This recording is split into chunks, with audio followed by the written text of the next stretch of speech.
Hello everyone, this is Tanuja ma'am. Last class में हम लोगों ने the tRNA structure of tRNA start किया था। टीआरएनए इसे हम लोग ट्रांसवर्स आरएनए बोलते हैं। एंड ये टीआरएनए मॉलिक्यूल स्मॉलर, ये सबसे स्मॉलर है एंड 70 to 80 न्यूक्लियोटाइड से ये बना है।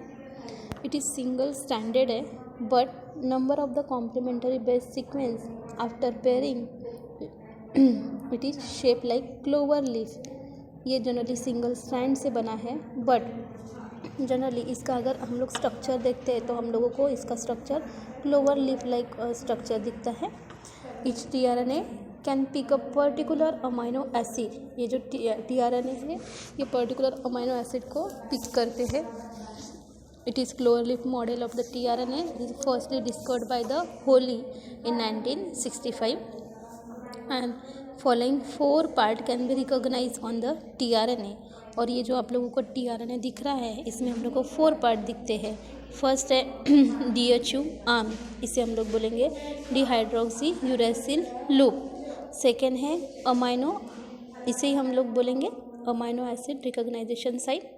सेकेंड है amino acid binding site and third one is a anticodon loop codon recognisation site and fourth is a ribosome recognisation site. तो यहाँ पे आप लोगों को ये स्ट्रक्चर दिया है टीआरएनए का, और यहाँ पे लूप दिखाई है D loop, T loop, variable loop, anticodon loop और amino acid attachment site 3 and यहाँ पे एंड दिया है इसका 3 एंड 5 और नीचे आप लोगों को एंटीकोडॉन बाइंडिंग लूप दिया है।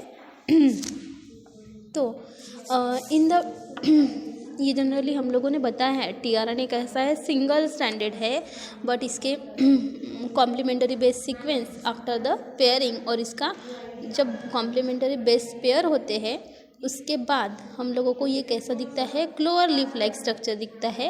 ये सबसे फर्स्ट होली इन 1965 में डिस्कवर्ड किया था। इस tRNA can pick up the particular amino acid. ये जो टीआरएनए है एक पर्टिकुलर अमाइनो एसिड को पिक करते हैं। Following 4 part can be recognise of the tRNA. TRNA के 4 पार्ट है। DHU आर्म है, डीऑक्सीराइबो यूरेसिल लूप है, सेकंड है amino acid binding side, next है anticodon loop codon recognisation site and fourth one is a ribosome recognisation site. In the anticodon loop of the tRNA 3 unpaired nucleotides are present called as a anticodon.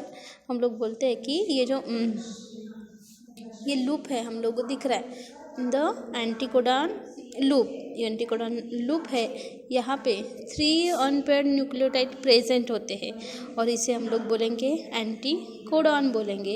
And ये generally किसके साथ pair होते हैं, ये pair होते हैं codon के साथ। एंड ये कहाँ पे प्रेजेंट है, it is present on the mRNA। The specific amino acid is attach at the 3 and in the acceptor stream of the clover lip of the TNA. और जनरली स्पेसिफिक अमाइनो एसिड है ये कहाँ पे attach होते हैं, at the 3 end of the tRNA. आप लोगों को ये टीआरएनए का जो स्ट्रक्चर है ये आप लोगों को नीट एंड क्लीन आप लोगों को ड्रॉ करना है। इसमें आप लोगों को 3 आर्म्स शो करने हैं, D loop, T loop and the anticodon loop, और इसमें एक वेरिएबल आर्म दिखता है, इसे हम लोगों ने बोला है वेरिएबल लूप। तो और यहाँ पे अटैचमेंट के लिए अमाइनो एसिड अटैचमेंट के लिए साइड दी है, कौन सी साइड दी है, 3 एंड 5। इस तरीके से हम लोग जो टीआरएनए है इसे ट्रांसफर आरएनए बोला है, इसे हम लोग एक्सप्लेन कर सकते हैं। नाउ नेक्स्ट पॉइंट हम लोग स्टडी करेंगे एंजाइम। What is enzyme?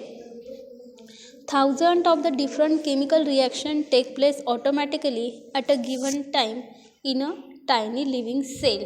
देखते हैं कि सेल जो होती है सिंगल सेल, इसमें thousand of the chemical reaction automatically होती है and the reaction take place at the body temperature. और ये जो ऑल रिएक्शन है ये कैसे कंप्लीट होती है, कब होती है, एट द जो हमारा बॉडी टेम्परेचर है तब उसी में ही ये रिएक्शन कंप्लीट होती है। In this enzyme they are not present in the cell. If ये एंजाइम सेल में प्रेजेंट नहीं है, either the reaction would not occur और if they occur they would occur at the very very slow rate. देखिए हमारे body में generally जो cell है उसमें 1000 ऑफ केमिकल रिएक्शन ऑटोमेटिकली होती है according to the body temperature, और अगर एंजाइम नहीं है तो ये जनरली क्या होगा, वेरी स्लो रेट से होगा, यही आपको बताया है। Each enzyme catalyse a small number of the reaction, और ये जो एंजाइम है ये generally catalyse the small number of the reaction, specifically only one, the substance upon which an enzyme act as a term as a substrate। हम लोग बोल सकते हैं एंजाइम, जनरली एंजाइम और सबस्ट्रेट। तो each enzyme catalyze a small number of the reaction, ये जो enzyme है generally small number of reaction को कैटेलाइज करता है, मीन्स ये it act as a catalyse, reaction जो होती है उस पर एंजाइम वर्क करता है as a catalyst. The substance upon which an enzyme act is term as a substrate, और जिस पे एंजाइम वर्क करता है इसे हम लोगों ने क्या बोला है, सबस्ट्रेट बोला है। The enzyme which act within the cell in which they are synthesized are known as a endoenzyme, और हम लोग बोल सकते हैं the enzyme which act within the cell, जो सेल के ऊपर वर्क करता है, and which they are synthesise, इसे हम लोगों ने बोला है एंडो एंजाइम। इसका फॉर एग्जाम्पल दिया है enzyme produce in a chloroplast and the mitochondria, जो enzyme chloroplast and the mitochondria भी प्रोड्यूस होता है इसे हम लोगों ने बोला है endo enzyme. If they act outside the cell in which they are synthesise they are known as a exo enzyme, अगर सेल के आउटसाइड सिंथेसाइज होते हैं इसे हम लोगों ने एक्सो एंजाइम बोले हैं। सेल के इनसाइड अगर सिंथेसाइज होते हैं तो एंडो एंजाइम, और आउटसाइड अगर सिंथेसाइज होते हैं तो exo enzymes. Example enzyme release by the many fungi, बहुत सारे फंजाई ने जो एंजाइम रिलीज किया है इसे हम लोगों ने एक्सो एंजाइम बोला है।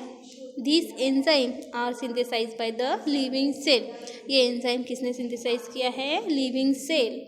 Retain their catalytic property even when extracted from the cell, बोल सकते हैं कि ये जो एंजाइम है लिविंग सेल ने सिंथेसाइज किया है, पर्टिकुलर कैटालिटिक प्रॉपर्टी को रिटेन करता है। कब, ये जब सेल से अगर रिलीज भी हुई तभी भी कैटालिटिक प्रॉपर्टी को रिटेन करता है। तो इस तरीके से एंजाइम के हम लोगों ने कुछ कैरेक्टर स्टडी किए हैं। तो यहाँ पे हम लोग बोल सकते हैं एंजाइम वेरियस जो केमिकल रिएक्शन है वो in presence of the enzyme होते हैं, एंड ये ऑल द एंजाइम जो रिएक्शन है एट द बॉडी टेम्परेचर में होती है।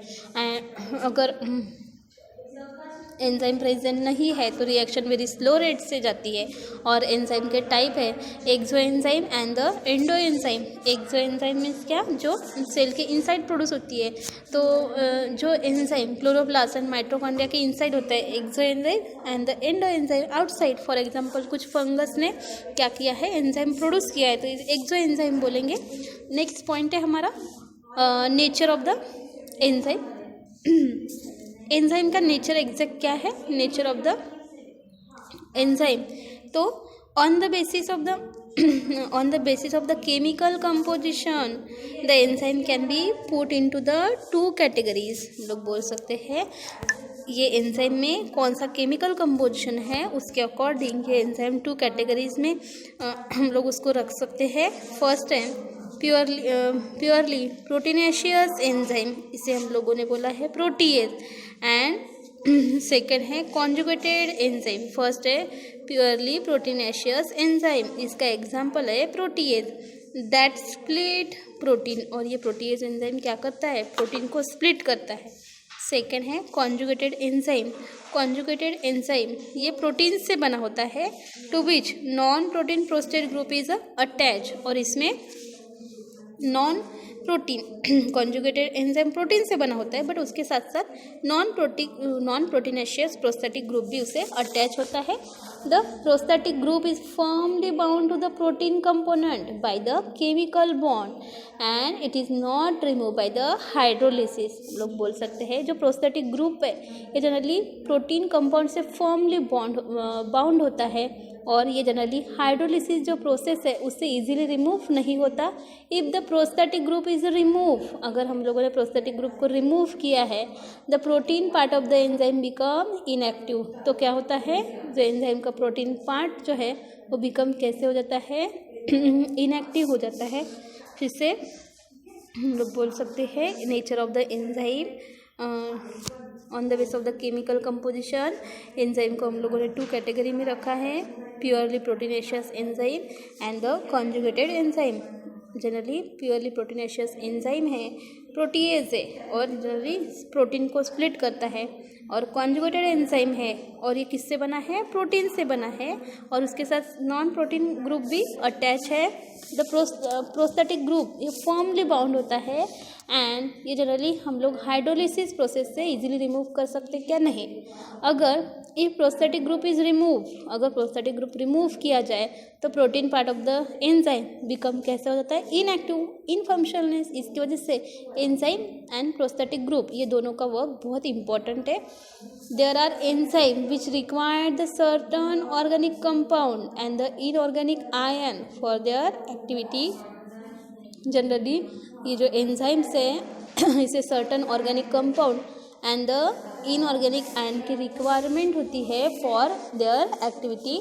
The organic compound that are tightly attached to the protein part are called as a coenzyme. Particular organic compound जो कि टाइटली अटैच है प्रोटीन पार्ट को, इसे हम लोगों ने बोला है coenzyme. whereas the inorganic ion which are loosely attached to the protein part is called as a cofactor. जो टाइटली अटैच होता है इसे हम लोगों ने बोला है कोएंजाइम. जो इनऑर्गेनिक आयन है जो लूजली अटैच है इसे हम लोगों ने बोला है कोफैक्टर बोला है. Some of the organic coenzyme are the nicotinamide adenine dinucleotide. कुछ ऑर्गेनिक कोएंजाइम है, इसे बताया है, इसका नेम है निकोटिनामाइड एडिनाइन डाइन्यूक्लियोटाइड. इसे हम लोग शॉर्ट में NAD बोलते हैं. एंड सेकंड है flavin mononucleotide FMN. Inorganic ions of the metal which act as a cofactor और include the magnesium, copper, zinc, iron, manganese etcetera. तो यहाँ पे हम लोग बोल सकते हैं कि हमारे पास कुछ ऑर्गेनिक कोएंजाइम है, इसे बोला है nicotinamide adenine dinucleotide NAD short में बता सकते हैं. एंड सेकंड है flavin mononucleotide FMN. Inorganic ion of the metal which act as a cofactor. और इसमें ये जो इनऑर्गेनिक आयन है ये जनरली कैसे वर्क करते हैं, कोफैक्टर. और इसमें कोफैक्टर कौन से है, तो magnesium, copper, zinc, ion, manganese etcetera. Ion इसे हम लोग Fe डाइपॉजिटिव बोलेंगे. It is a cofactor of the enzyme catalase. Manganese is a cofactor of the peptidase बोल सकते हैं. Ion is a cofactor of the enzyme catalase. जो ion है Fe dipositive ये कोफैक्टर है कैटलेज एंजाइम का. And manganese ये cofactor है पेप्टिडेज एंजाइम का. Often metal cofactor are refer to as a enzyme activator.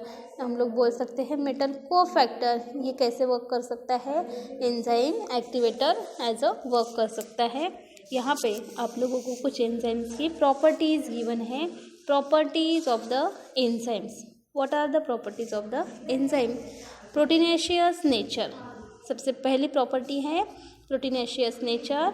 All enzyme are basically made up of protein. All enzyme किससे बने हैं, प्रोटीन से बने. ये फर्स्ट प्रॉपर्टी है एंजाइम की proteinaceous nature. 3 dimensional conformation. All the enzyme have specific 3 dimensional conformation.